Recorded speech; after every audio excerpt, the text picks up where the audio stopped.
Thanks for tuning in to If the Walls Could Talk in Buffalo podcast on the Overreaction Sports Network powered by The League. And now your hosts, former Director of Football Administration for the Buffalo Bills, Don Purdy, and former coaching assistant for the Buffalo Bills, Josh Cormier. All right. Thank you, Joe Miller. Yes. Right. Welcome to If the Walls Could Talk in Buffalo podcast. Josh, that makes us seem much more important than we actually are. We're thrilled to be joined by former Bills linebacker Josh Stamer. Don, take it away. All right. So, old friend of mine, Josh, is coming in from North Carolina here, and he came into the league from 1999, or we came into the Giants first after a Hall of Fame career at the University of South Dakota. Played at NFL Europe a little bit. I want to ask him about that, and then came to the we was with the Bills for 5 years, played with the Browns and the Titans, came back to the Bills in 2009, and got to retire a Bill. Yeah, that's right. Great to see you. We see the footballs behind you that we were talking about before the recording, but yeah, great to have you with us, Josh. Oh, thanks for having me. I have very, very strong memories, great memories from being in Buffalo. Specifically you, Don, right? I dealt with you a lot. So. Well, it's where the take us back. Yeah, the paychecks were there. So, well, he's the guy that pays you every week, Josh. So yeah, that helps. So if you don't mind taking us back, to your days like in college and stuff. Yeah, I still couldn't figure out. Back to your days in South Dakota, Josh. What's it like? What's it like playing there? Well, the University of South Dakota. I went there originally to play basketball. As basketball was my favorite sport, and the University of South Dakota was one of two schools that would allow me to play both when I came in as a freshman. So I walked on both the basketball team and the football team. Small school, about just far enough away from home, 2 hours, 3 hours. I grew up in Iowa on a farm. And the big attraction at the University of South Dakota was the Dakota Dome. As you know, as you're well aware, in Buffalo, it gets cold up north. And they actually had a dome, so we had to play inside on the concrete turf back then. So that was a major attraction as well. So first year at the University of South Dakota basketball team, I went from a high school of I think my graduating class was 50 to 60 students total. So a small school, one of the taller kids in my school. So basketball really didn't translate for me from being the tallest in high school, working on those types of shots down in the paint, to being a shooting guard when I got into college. So had a ways to pick up there. So basketball didn't work out, and ended up on the football team walking on. So. Well, you played, and it always amazes me, like the professional athletes. You guys could pick up any sport and be great at it, but obviously football. When did you start? Like when you came to the Bills again? Before we started the recording here, anyone that knew you knew that you knew where the weight room was. So when did that start to? You started to bulk up and knew that football was going to be the right sport for you. Yeah, so it was late for me. A lot of these basketball guys, it's kind of a late decision. For me, I actually had great coaches in high school at that small school, whether it was track, right, or whether it was football, whether it was basketball. I had great coaching, and one of the things that they really pushed was being in the gym. So I had early, direction and coaching that said, hey, you need to work out, you need to work on this, whether it's your footwork, whether it's your power, et cetera. So I was, exposed to the weight room really early in my childhood, probably as early as 8th grade. And, when you start seeing, little results, it kind of, it's like a magnet. All of a sudden you're there all the time because you're just looking for that next step. But to answer your question fully, I was still, 6'3", $175 soaking wet when I came out of high school. Really? Yeah. So just a string bean, tall, lanky kid, right? And not until Hayden Fry's coaching staff at Iowa got fired, all those coaches ended up at the University of South Dakota. And they brought a training regimen. They made us, do the training table, took care of our diet, our supplements, etc. So that was when I was between my sophomore and junior year in college. Right. Put on about 30 or 40 pounds. Yeah. Yeah. So at University of South Dakota, obviously had a great career that propelled you to the NFL. What is like the highlight, the big game in whatever year that just, you think about and It's really my whole junior year. So, going back, right? So between my sophomore and junior year, we got a new coaching staff, Division I coaches, right? To Division I or to a Division II school, right? Came in, brought all those ideas, those defensive schemes, and they quickly picked up on using me wherever, whether it was a strong safety. Whether I was in the box as a D end, rushing the passer. Wow. It was truly unique it was a unique feeling on, they would literally take me and play, okay, this is where I want you to be on. When we call this play, you be here, you play defensive end and you rush the pass, right? Like it was, learn the whole defense, right? You need to know every position. Okay, if we call this play your strong safety, you need to, you need to cover, the deep third. Like that's literally, I could go from defensive end to strong safety. So at that point, and when I started having success, even on a team that, maybe we didn't have the best record when I was in college. After every game, playing some of these other guys that went into the NFL and playing well against them, congratulating me on how and liking my style of play, right? Again, like I can sit here and say that I had all the talent in the world. I didn't have all the talent in the world. Like the guys that I played with in Buffalo, I mean, you talk about Mario Hagan, Angelo Crowell, London Fletcher, Takeo Spikes, Sam Adams. I mean, I could go down the list. Lloyd Malloy, Troy Vincent, Terrence McGee. I mean, we could go on down the list. I couldn't even sniff their talent level. Coy Wire. We're gonna get there, Josh. We want to talk to you about like kind of those are good names right there. Yeah. Yeah, like life on the bubble in the NFL. That's kind of what we want to get. So before we get there, we always like to everybody who we've interviewed on here, Don and I really like to know about their draft day. So, you get through 4 years at South Dakota. What were you thinking on draft day? Did you think you might be drafted? Like, what was that weekend for you? Like, just walk us through those few days. I gotta set it up because back then, it was rare to get a D2 guy in the draft. Now it's normal. I mean, if you're great in D2, you'll be in draft day. But right at that time, the agents and they have rankings, right, by position. I mean, I was in the top 10 with D1 guys. My name was always up there. Could go day one, more likely going to go day two. I sat by that phone all day on day one. It's a long day. Back then, it was only 2 days. Now, what is it, 4? Right. Yeah. 3 days now. Yep.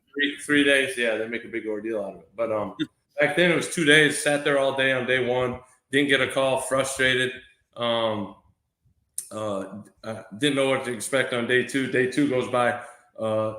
Draft's over, and then an hour later, I get a call from a handful of teams saying, "Hey, we want to pick you up as a free agent. I think the offer was $1,000." So that was my signing bonus. Right? Yeah. Were you pissed? Were you mad? Yeah, I was really pissed. Yeah, I don't blame you. Yeah. So the Giants ended up taking. Yeah, there was a handful of teams. I can't remember back on which teams they were, but based on the conversations that I had with my agent, right, we felt like the best opportunity for me to make an NFL team based on the linebackers that are already on the team was the New York Giants. Yes, correct. Yeah. So that's, I think that'd be interesting for people who watch our show. Some people who watch our show really like to get into the weeds of, the front office and all that. So you're with your agent, the draft is over. Does your agent have like depth charts of all the teams? I'm assuming as a college kid, you're not necessarily familiar with who's the 7th linebacker on the Giants the year you're drafted. That's right. Do you guys have that actual conversation of, hey, what's the best shot I have to make the roster? Oh, absolutely. Absolutely. So my agent, we had the playbook by team of where he thought I could land, potentially land. And we knew, the contracts that they're under, what they're getting paid, years they're under, they're going to be on the team, all that stuff. We had it for everybody that was on every team. Quickly after, the draft is over and we get calls from, 3 to 5, I think it was like 4 teams, asking about, hey, do you want to come join, such and such team as a free agent? We went to the drawing board on what was the best fit for me. Right. Yeah. Right. So that New York Giants team, who was that? Tom Coughlin still coached? No, that was Jim Fossil. Yeah, it's still Fossil. Okay. Coughlin. Yeah. Okay. Jim Fossil. Wow. It was the Tiki Barber, Kerry Collins, Brandon Short, Dan Campbell. Okay. Oh, yeah. Michael Strahan, right? I mean, yeah. So all right. So Josh, you go to training camp, or you go to mini camp, you go to training camp. And I love to ask this of the guys. We have had Jamie Mueller on, Phil Hansen, guys who went to smaller schools like you, Midwestern guys, non-powerhouse colleges. You didn't go to Alabama. You didn't go to Clemson. When you step on the field for the first time with Tiki Barber, with Kerry Collins, with Michael Strahan, how long did it take you to feel like that you belonged?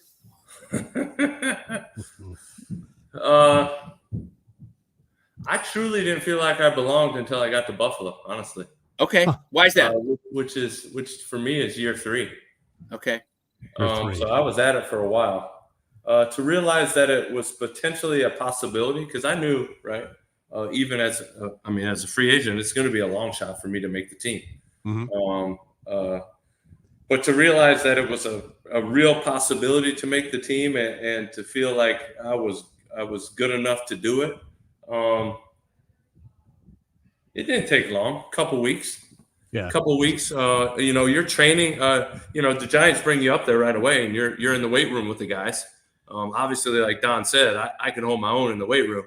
So I instantly was like, people were like, "Whoa, what's this guy about?" Then that's before you even set foot on the football field. Like, a lot of it's agility training, speed, weight room stuff. You're learning the playbook. I mean, that's a good 4 to 5 weeks before you even step foot on the field with a helmet on, right? So that's right. So you probably knew that special teams was going to be key to you making it. You're going to compete for a linebacker spot. And Josh Cormier in his time in the league was a special teams assistant. So you have to understand the importance of putting that work in. And what I recall, you were on like almost every unit, right? Oh yeah, 5 out of 6 maybe. You embraced it, and you were a terror out there. Yeah. It did take a while to feel like I was, going to make it, but it just comes that added fuel to the fire for me, right? Right. That feeling of, hey, you're good enough to make it, but are you going to do it? Type of thing. Like, is it going to happen? That just adds fuel. Because again, these guys so talented, dude. Like, I'm not. The only reason I made it is because I work harder than anybody, and I'm willing to sacrifice almost anything. That's the reason I made it. It's not because of talent by any means. All these guys have unbelievable amounts of talent. So Josh, what's that like? Like, what's that like? Take us, a guy like you seems relatable to somebody like me, somebody who's listening to the show. Like, you're not Randy Moss. No offense. Neither am I. You're not Randy Moss. You're not Michael Strahan. Like, you don't have that God-given ability to just walk on the field and dominate. You've got to grind. You've got to work. And you seem really relatable to somebody like me who, has to show up to work every day and do their best to succeed. when you're on the field with somebody like Michael Strahan or Kerry Collins or somebody who just has it, like Right. does that motivate you more? Is that intimidating? Like for you to make the league with guys like that, just tell like the average viewer, what's that like? Well, at first it's very intimidating when you walk up to, Michael Strahan and his hands are to his knees, right? Like his arms are so long. You shake Javon Kurtz's hands and his hands are this long, I'm like, you're just made differently. You're a fan. Football's for you. It's intimidating at first, but then it's motivating because when you get on the field and you're able to compete and you're able to have small successes with these guys standing beside you. And then all of a sudden, you have people like London Fletcher, et cetera, saying, hey, you're doing a good job, son. Just small wins like that. It just, motivates you to work even harder. For me, it was that's all I knew to do was sacrifice and work hard, right? Even in college, right? Wasn't the most popular guy because when everybody else was out chasing tail, I was in the weight room. I was in the weight room. I was doing something football. I was studying my playbook. I was doing something. Wasn't the most popular because that's just what I chose to do. Yeah. So in terms of, when you came in with the Giants and you're on the same team as Strahan but when couple things. The day that you found out you made the 53 roster on the Bills, like what was that like? Oh man! And then I have a follow-up question for you after that. Yeah, that was one of the most emotional times of my life. Right, the family. At that point, right, it's year 3. I have people that have backed me for 20 years, saying, "Hey, Josh, it's just not for you. You're not going to make it." It's time to get a real job. You got a great education. You got your master's in accounting, right? Just go do the business thing. Just go do the business thing. So yeah, it got pretty hard at the end. So that day, 4 or 5 o'clock, I'm like, is this real? Right? Calling my agent, calling my family. First call is obviously from my brother. So I think he actually stayed overnight after our last preseason game. He surprised me. Had no idea. He actually slept in his car in the Bills parking lot. Wow. So right when the decision was made, so the night before, that Sunday at 5 o'clock, he was there. I had no idea. Yeah. So you had no idea he was there? It was very emotional, man. It was very stressful. Yeah. I did a lot of sleeping to see if the time would go faster. But couldn't sleep, right? Trying to keep my mind off it. Looking at my phone. Was it more like looking at my phone, wondering why it hadn't rang, right? So yeah, was it more like no news is good news? Like absolutely, yeah. You were hoping not to hear anything, right? Like, don't call me. Nobody call me. My phone needs to be that's what people might not realize, Josh. Like, you don't get a call being told you're on the team. You only get a call if you're going to get you need to come see the coach with your playbook, right? That's right. Yeah. So the only thing, the call on Sunday is always bring your playbook. Okay. And I've been through it, right, 2 or 3 times already. So it was definitely a very intense, very intense. But again, listen, guys, that was just year 1. I had to do that every single year. I was at that bottom. I was clinging, holding on. Yeah, so that's every single year. That's what we want to talk to you about. So walk us through the next day. So the phone doesn't ring by 5 p.m. You realize, oh my God, I've made the team. This is like a dream come true. I'm assuming one of the greatest days of your life. But then you got to go in there tomorrow and go to work. That's right. Like, what's the next day like? So Monday. So Monday, it's like, you got to walk in there acting like you're owning. Like, right. I knew I was going to make the team. You know what I mean? As never in doubt. Around, like who's here and who's not here, right? It's not like I know which teammates were cut, right? Besides reading the newspaper, but Yeah, I mean, the next day is a work day always. It's a Monday. So we get an extra day of practice in that first week. Then we get the Tuesday off, right? Obviously in the NFL, Tuesday's off. But, yeah, Monday is a big work day. And it was you had to temper your excitement with owning it, right? And feeling like you deserved it, right? So yeah, who was the linebacker coach that year for you? Don Blackman. Don Blackman, okay, former Patriots tight end, and he was like best friends with Tim Crumry. I remember. Oh yeah, Tim Crumry, all those guys. Yeah, God, we had a good defense that year. Greg Williams, the year I made it, Greg Williams was the head coach. Okay, you remember Greg Williams? Yeah. Oh yeah, sure do. We had Big Sam Adams, Pat. We had Pat Williams as a D tackle, London Fletcher, Takeo Spikes, crazy team. Crazy. Yeah.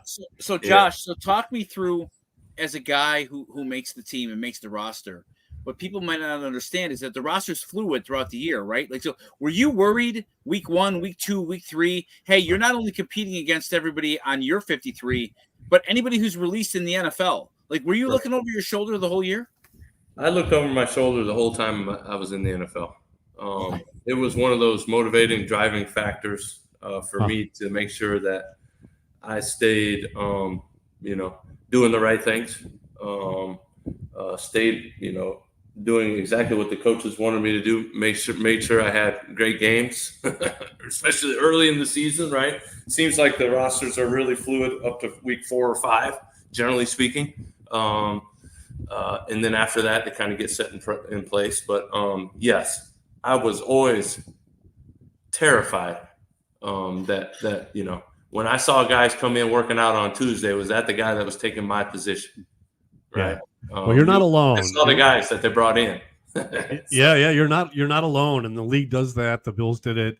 They'll have tryouts just kind of randomly all of a sudden. Well, it always happens if there's a major injury. They'll bring guys in to, move somebody up the depth chart or see if they can replace them, like for like. But we makes it feel better. We interviewed Ryan Lindell, and he said that every so often, the team would say, "Hey, we're trying out a new kicker. We need you to be there, and you're going to go, kick for kick with him." And he's like, "Okay, that's part of the league." And we asked Ryan, were you rooting for him to miss? And he was like, "Of course I was." Yeah. And as nice as he was like, I didn't showboat it. I didn't do a fist pump every time he missed it, but in my head, I'm like, "Thank you." All right. Yeah. So you have to gauge your competition, but you also just have to know how good you are. And you got to have some self-confidence. Yeah. No doubt. Even just a little, in my opinion, even a little self-doubt will make sure that you're on point, right? For me, the stress and the intensity makes me focus even more, which was helpful. But I was going to ask you too, who was the special teams coach when you were there? Bobby April. So Josh, I was going to ask you, and maybe you could talk to people. Not only you're a linebacker, but you were a core special teams guy. Right. And the core special teams guys, I was there, with Wade Phillips before you got there. That's almost like a whole nother job. That's like I kind of compared it to having like a part-time job along with being a linebacker. Right. So you're in all the linebacker meeting rooms, but then you're in all the the kick return, the kickoff, the punt return, all the core special teams groups. Like, talk to people about time management when you're in the NFL and you're a linebacker, but you're on the roster because of special teams, right? Oh yeah, absolutely, right. So I was able to find a niche, right, to fill the gap with special teams, right. Did allow me to make a good living in the NFL for quite a few years, but. Special teams and being, and being a core linebacker, right? It is a lot of time. You had to do some extra work outside of all the meetings that were going on, for third down and fourth and short and third and short, and, second and long, and you know what I mean? But you also need to know, what's going to pay the bills, in my opinion, right? You need to be ready if somebody were to go down, obviously, as a linebacker and be in your situational football. I was always on the field on goal line, always on the field on fourth and short, third and short, right? Fourth linebacker type of thing. But there was extra. You did have to spend extra time, right? And bring a handful of the special teams guys in just to watch extra special teams film. You never got enough time throughout a day put towards special teams. We did when I was there. We did have a great group of guys that took special teams seriously. So we were in the top 5 in the NFL, and that only happened because we spent extra time together outside of our core day. Yes, you did have to spend more time if you wanted to be a top team in the NFL and special teams. Yeah, a couple things. So you played with a couple great returners. Were you on punt return, or they called it punt block or punt return, and kickoff return? So Terrence McGee, you mentioned. Yeah. Oh yeah. And Roscoe Parrish, I think, was there for a while. Like, oh, yeah, how exciting was it to know, like, if you can help make, block your guy, you're giving a guy like that a chance to athletic thing. Oh yeah, and hopefully see the back of their jersey. Oh yeah, oh man, that was so much fun. We had so many. We had so many returns during that time, right, with Roscoe and Terrence. For those guys, again, special talent. All I had to do was block for a second for those guys. They could get through just the smallest gaps. Yeah. And Josh, I'm sure being a special teams coach, right? Timing is everything. Yep. Literally, if you're one step late, it's a touchdown. If you're on time, it's like 0 yards, right? Like it's literally that close. 1 second, if not less. Yeah, it is that close to the NFL. It was fun playing with those guys. Had a lot of good returners. You guys had really good special teams after I left, unironically. Coach assistant. So Josh, the news of the day here in Buffalo is Matt Milano tearing his bicep, which is obviously a huge loss. And I actually wanted to talk to you about this as a guy, lower on the depth chart. What was your reaction when an all-pro, Pro Bowler, the leader of the group, goes down? It's probably a little bittersweet, right? Like clearly he's your guy. The success of the team relies on him. But for somebody like you, it means more opportunity, right? Opportunity, yeah, for sure. So let me answer actually that. With Takeo Spikes. Yeah, towards Achilles. Achilles that one year, yeah. Exactly. So I do have this experience. So from a human perspective, you feel devastated for the guy. You're backing that leader, captain, right? He is leading your team, right? You're devastated. You never want to see that happen. I was devastated. Like I still get texts from everybody in Buffalo. Milano just got hurt. I'm like, oh my gosh, again. I'm devastated for Milano. I hate that happened. But you're right, Josh, right? It does give younger guys opportunities to show what they have, right? That could be a blessing or a curse. You could be thrown in there. Maybe it's a year or two early. Maybe it's 4 games too early. People mature as they're in the NFL. So it can be a blessing and a curse, right? I've seen people take full advantage of that stuff and step up, and all of a sudden they're starting on another team, next year or whatever, right? When the starter comes back. So from my perspective, I was always absolutely ecstatic to get on the field. When I got on the field, that was my happy place.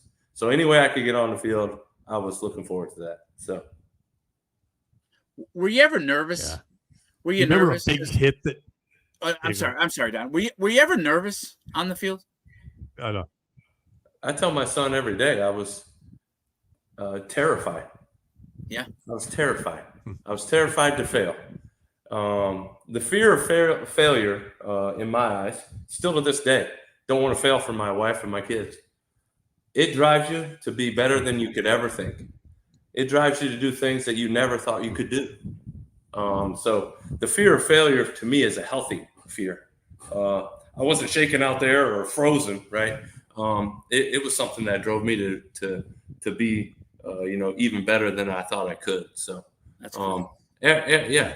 To the last play I played in the NFL, there was definitely a fear. and it was a fear of failure. I didn't want to embarrass me, my family, or anything, right? So, yeah. Yeah. Well, your level of preparation, anecdotally, I can recall one time where, depending on who the head coach was, they would have Saturday practice open to family and friends. So I used discretion on that. I didn't bring anybody, but there was one time where I brought a good friend of my wife's, Terry Martin, and she's a huge Bills fan. And I brought her to a Saturday practice we watched.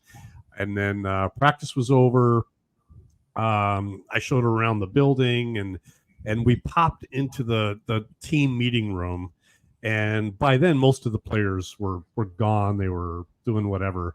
But we walk in, and there was one guy in the room, and it was you. And you were there. You probably don't remember this, but it was just you watching the big film, and I didn't see you. So I opened the door. It was dark. I popped open the lights. I didn't expect anyone to be there. And there you were. You're like, oh, hey, Don, how you doing? Oh, who do you have with you? And, I introduced Terry, and you were so nice. But more importantly, it was just the fact that all the other players had left the building, and you were still there watching film. I didn't look to see if it was defensive or special teams. Doesn't matter. You were doing as much prep as you could, and it just spoke a lot about the time that you knew you had to put in, however, in the weight room or the meeting room or studying. So and that was my MO or in my DNA, starting right in probably sophomore, junior year in high school, right? Love competing. Like, I'm the most competitive guy ever. You want to have a race tying shoes? I'll race you tying shoes, and I'm going to beat you. Love it. I'm going to beat you. Super competitive. Loved winning. In order to win, you got to prepare. You got to do things other people are not willing to do. And when you get in a situation, right, specifically in the NFL, when you're around a bunch of talented people that are way more talented than you, what do you have to lean back on? You got to lean back on sacrifice and hard work to see if you can catch up. Yeah, right? man. You know what, Josh? I love this interview because so many people that I know, that Don knows, the casual NFL fan just sees a guy like you as a number on the back of a jersey, a helmet on. They never get to know you as the person, right? And you're the sixth linebacker, fifth linebacker, whatever. You're a last name. You're nothing, and Right. no offense to you or anybody else. Fantasy football, I hate fantasy football. Working in the NFL, fantasy football just makes a guy a stat or a touchdown or whatever else. It's not like a human being. Right. And I love to have people be able to hear a guy like you, the sacrifice, like what you put in, the fact that you were not the most, God's gift to being an athlete, and you grinded your ass to get to the NFL and stay there where only the top, 1% of 1% get to. So I hope people appreciate, that you also represent how many other guys like you that have done the same thing and accomplished what the overwhelming majority of people cannot. So, props to you just for that. And hopefully people enjoy hearing from a guy like you who just put in the time and the work and the effort to get there. Yeah. And I remember, you were, again, when you were in the weight room a lot, it was obvious, but when you came back to the team in 2009, you had spent the year with Tennessee or Cleveland. I forget the order, you would remember, but you walked in after a few years, and I remember you gave me a hug, and I pretended that it didn't hurt. Well, you were getting old that time. You were getting older. Oh, man. Yeah. But you just appreciated the opportunity to be there and to be back in Buffalo. But Buffalo is truly home. Buffalo is truly home. You guys still welcome me with open arms up there. I've got a lot of people I love up there. I try and make it back as much as I can with the young kids. I'm almost 50 and I got a 2-year-old. What am I doing? Nice. Is that harder? Is that harder than the NFL? The family? No. I love kids, man. I'd have another 5 of them if I could. Careful. You might come true, right? So I take it your wife is back. So 3 hours ago, what would this interview look like? Yeah, exactly. They were being like, no, my wife is like, we're not having any more kids. How many game balls do you have behind you, Josh? 1, 2, 3, 4, 5, 6, 7, 8, 9, 10. 11 game balls. All Bills or other teams? Tennessee, I have 4. 4 Tennessee, okay. Yeah. Nice. Was that where you? I had a great year in Tennessee that one year. Was Curse on your team then? You said when you shook Javon Curse's hand, was he still at Tennessee then? Okay. Yeah. Okay. Javon Curse, Jeff Fisher. Yeah. I would love to ask. Oh yeah, go ahead. Should we put him through the 2-minute warning before we wrap it up? Sure. Real quick though. We have so many. You got to invite me back though. We have so much more to talk about. Oh, I would love to. Real quick, I would like to ask both of you from a coaching perspective and a player's perspective, what are your initial thoughts on this new kick return deal? I like it. I think it's going to have more action. I got tired of touchbacks. I think, it's safer for the players, obviously, which is the number one priority. But I just think it's going to have more action and more returns, which for me as a fan now is obviously better. And I think for the players and the coaches, it gives them more to do. It felt like the touchback was almost a given. So I don't even know what the kick returns meetings would have looked like. What do you think, Josh? Right. I agree with you. Moving the kick up and kicking a bunch of touchbacks, basically took that aspect of the game out of the game. With the success that our team had with kickoff returns and touchdowns and winning games with special teams. We won games with special teams. Crazy. I think it brings it back. I think people it might take a year or two for people to strategize on how to exploit the new rule and to be successful at it. But it also gives, like you said, it gives the coaches, players another avenue to win. Yeah, and a guy like you might give a guy like you on the end of the roster like a chance to make the team. That's right. Well, that's what I was If you want to talk about special teams, I was very worried about the way the NFL was heading, basically taking special teams out of the game. Right. I'm like, dude, I wouldn't even have made the team. I wouldn't have made it at all. Right. I made the team because of special teams, man. So, yes, I agree. Please keep that within the game somehow for guys like me to make it in the NFL. All right, Don. All right. Now I'm camping this weekend, Josh. So I'm flying blind on our 2-minute warning. We're going to ask you 10 questions. We try to keep it to 2 minutes or less, just a little bit of rapid fire to give our viewers just a little taste of you, kind of off the field. So Don, you go first and get me warmed up. All right, here we go. Most interesting place to watch a Bills game. Most interesting. Oh my goodness. At the stadium, in the stands. Okay. Bills. All right, Josh, I'm going to come in hot at you here. What's the most annoying fan base in the NFL? Oakland Raiders. Ooh, okay.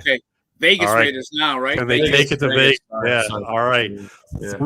Three people, dead or alive, that you'd want to have dinner with. My dad passed away. 3 people. I just thought about this the other day too, Don. That's weird. It's funny. I'd like to see how proud my grandpa is as well. Awesome. And then we got to have one famous person. Actually, I'm going to pick my hero and somebody that I tried to be. Junior Seau. He's also passed away. That's great. What was your favorite restaurant when you were in Buffalo? And what did you get there? Favorite restaurant? Chop House. What'd you get? Oh man, Hutch's and the Chop House are tied. Okay. Tied. Do not tell Hutch. I'm guessing there was protein in there somewhere. Well, you went right to the Chop House, Josh. So that was your first answer. Yeah, well, it's just iconic. But Hutch's is where I spend a lot of time. All right. So both places though were filet, shrimp, protein. Yeah, I like the flying shrimp at Chop House, man.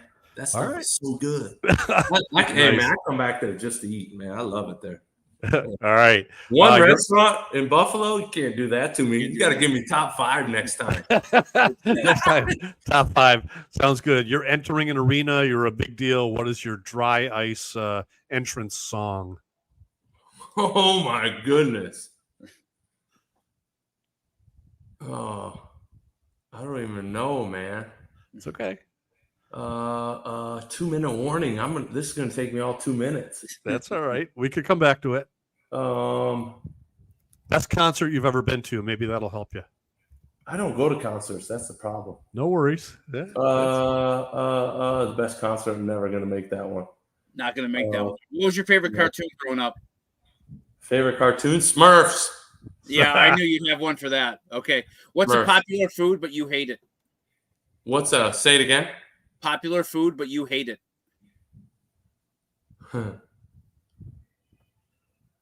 I mean, I hate goodness. I eat everything. All right. That's anything green. Anything green, man. Anything green. Anything green, all right, man. 2 more, Don. Veggies. All right. Well, you guys are crushing me. Iowa and South Dakota. I think still? I know the Iowa and South Dakota. I think I know the answer to this, but can you drive a stick shift? Yes. 110%. All right, last one here. Last one here. Can you sing us 5 seconds of your college fight song? I can't. You cannot. Why not? I cannot. That's Why? Okay. I've had too many concussions now. That is an answer we never heard before. Oh man, I lost Josh too. Oh, he'll be back. He's all right. Sing my fight song. I don't know my college. Don't worry. You're in the majority. You were in the majority. Most people, yeah. You're in the 60% that say they can't. I have no idea what happened. No, we're all good. We're all here. We're all here. So yeah, it's a wrap. That was it was kind of an amazing ending. Yeah, some drama. That was. All right. Yeah. That was kind of an amazing. I've had too many concussions and then it cut off. Well, when you left, you rattled off like the first 2 verses of the college fight song. But okay, did that record? No, I did not. I don't know. I don't know if it recorded. Right. We'll figure it out. But hey, John, do you mind doing a little bit of editing tomorrow? A little bit of editing, sure. Yeah. We'll keep it real, but I'll edit what we need to. You bet. All right, I'm gonna hit end recording here, and then we can still talk. Just hang on one second. That was like a dramatic ending and great. You said you had too many concussions.